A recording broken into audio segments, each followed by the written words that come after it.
Assalamualaikum warahmatullahi wabarakatuh. Apa kabar anak-anakku semua? Alhamdulillah, Bu Ati berharap kalian dalam keadaan sehat walafiat. Sebelum kita mulai pembelajaran kali ini, yuk kita sama-sama membaca basmalah terlebih dahulu. Bismillahirrahmanirrahim. Anak-anakku semua, pada pembelajaran Pendidikan Agama Islam dan Budi Pekerti kelas 6, indahnya saling menghormati dengan materi Surat Al-Kafirun. Yuk kita simak videonya dengan penuh semangat. Nah, anak-anakku semua, agama Islam adalah agama rahmatan lil alamin. Rasulullah Shallallahu Alaihi Wasallam mengajarkan toleransi. Islam memandang perbedaan agama itu adalah rahmat. Agama Islam mengajarkan untuk saling menghormati antar sesama. Rasulullah sudah memberikan contoh yang tertuang dalam surat Al-Kafirun. Contoh sikap toleransi Rasulullah Shallallahu Alaihi Wasallam saat terjadi perselisihan antara kaum Muslim, Quraisy dan Yahudi. Rasulullah Shallallahu Alaihi Wasallam menawarkan solusi agar hidup damai dan tentram dengan membuat piagam Madinah. Nah, seperti yang sudah buat disampaikan kemarin, surat Al-Kafirun diturunkan di kota Mekah, termasuk golongan surat Makkiyah. Ada 6 ayat dan surat ke-109 dalam Al-Quran. Surat Al-Kafirun diturunkan setelah surat Al-Ma'un.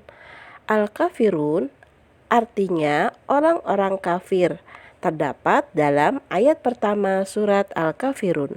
Surat Al-Kafirun ditunjukkan kepada kaum musyrikin. Dinamakan surat Al-Kafirun karena Rasulullah dan kaum muslim tidak akan menyembah berhala yang mereka sembah. Nah, anak-anakku, ada nama lain dari surat Al-Kafirun.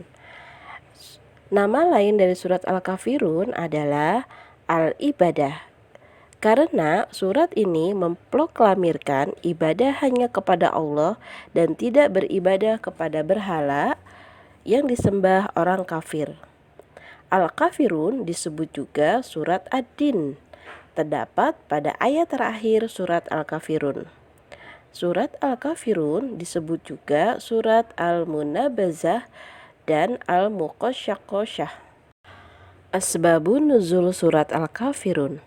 Rasulullah didatangi beberapa pemuka Quraisy. Mereka menawarkan untuk saling membantu dan bekerja sama dalam menjalankan ibadah agama. Kaum Quraisy mengajak Rasulullah dan kaum muslimin untuk bersama-sama melaksanakan agama Islam serta kepercayaan menyembah berhala secara bergantian.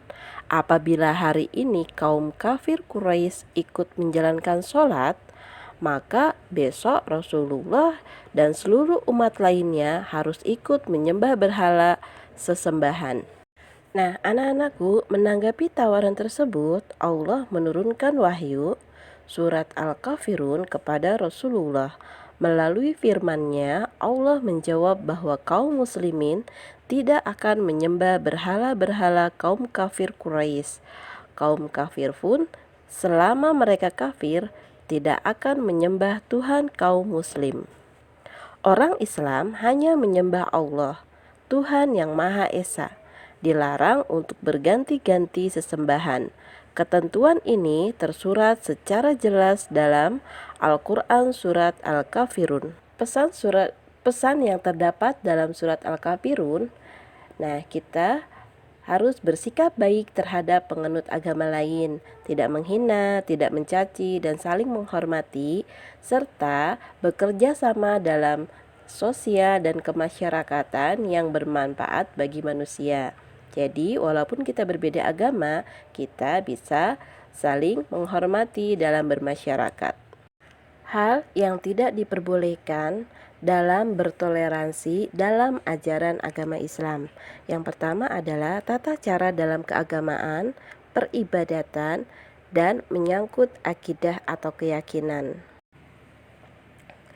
Nah, anak-anakku, kesimpulan dari pembelajaran Kali ini tentang surat Al-Kafirun. Yang pertama, Islam mengakui adanya keberagaman agama dan keyakinan lain di dunia. Islam mengizinkan umat Islam untuk berinteraksi dengan agama lain dalam hal bidang muamalah, sosial, dan kemasyarakatan. Muamalah artinya hubungan sosial antar sesama manusia.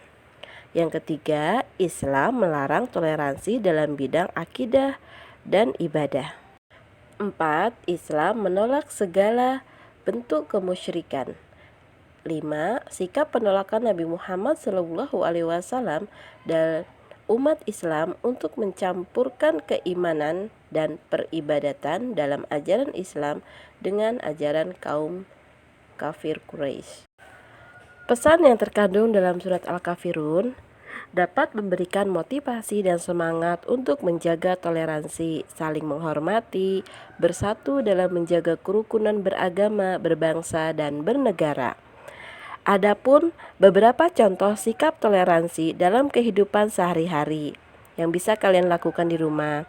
Lapang dada dalam menerima setiap perbedaan, tidak boleh mencela atau memaki agama dan keyakinan orang lain, tidak memaksakan kehendak orang lain, tetap bergaul dan bersikap baik dengan orang-orang yang berbeda keyakinan dalam hal duniawi.